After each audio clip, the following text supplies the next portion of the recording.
வணக்கம். இது எல்லாருக்குமே பயனுள்ள பதிவா இருக்கும்னு தான் நான் நம்புறேன். ஏன்னா சில மாதங்கள், அதாவது குறிப்பா சொல்லணும்னா 7-8 மாதங்கள் முன்னாடி எனக்கு இபி பில் வந்திருந்தது. என்ன வந்ததுன்னா 28,000 வந்திருந்தது. 28,000 வந்திருக்கு, அவ்வளவுக்கு நம்ம பயன்படுத்தவே இல்லையேன்னு ரொம்ப பேனிக் ஆகிட்டு இமீடியட்டா மறுநாளே இபி ஆஃபீஸ் போயிட்டு லெட்டர்லாம் எழுதி கொடுத்தோம். அவங்க செக் பண்ணிட்டு சொன்னாங்க ஏதோ மிஸ்யூஸ் பண்ணியிருக்கதா வருது.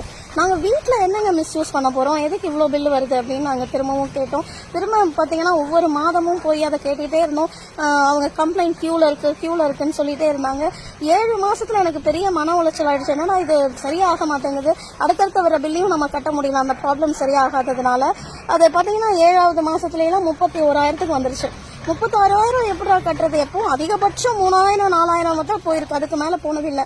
இது எப்படி கட்டுறது அப்படின்னு ரொம்ப மன உளைச்சலுக்கு அப்புறம் சரி அப்படின்னு கூகுள் பண்ணி இந்த தமிழ்நாடு மின்சார வாரியத்தில் அந்த கம்ப்ளைண்ட் நம்பரை தேடி எடுத்தேன். அது என்னன்னா 94,987 இந்த நம்பருக்கு ஃபோன் பண்ணி கம்ப்ளைண்ட் கொடுத்தேன்.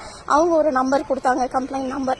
அந்த கம்ப்ளைண்ட் நம்பர் கொடுத்து ஒரு 3 வாரத்துக்கு என்ன யாருமே வரல இவங்களும் அப்படின்னு நினச்சிட்டு இருந்தேன். ஆனால் ஒரு 3 வாரத்துக்குள்ளேயே அங்கே இருந்த ஆட்கள் வந்து அந்த ப்ராப்ளமை சரி பண்ணி கொடுத்து என்னோட அந்த பில்லை அந்த ஃபுல் அமௌண்ட்டையும் எடுத்துட்டு ஒரு 2,000 சில்லற என்னோட பில்லை மட்டும் பே பண்ணுற மாதிரி பண்ணிட்டாங்க. ஸோ உங்களுக்கும் ஏதாவது தேவைன்னா எங்கள் நம்பரில் கான்டாக்ட் பண்ணி பாருங்கள். எனக்கு கிடைச்ச உதவி கண்டிப்பாக உங்களுக்கும் கிடைக்கும்னு நான் நம்புகிறேன்.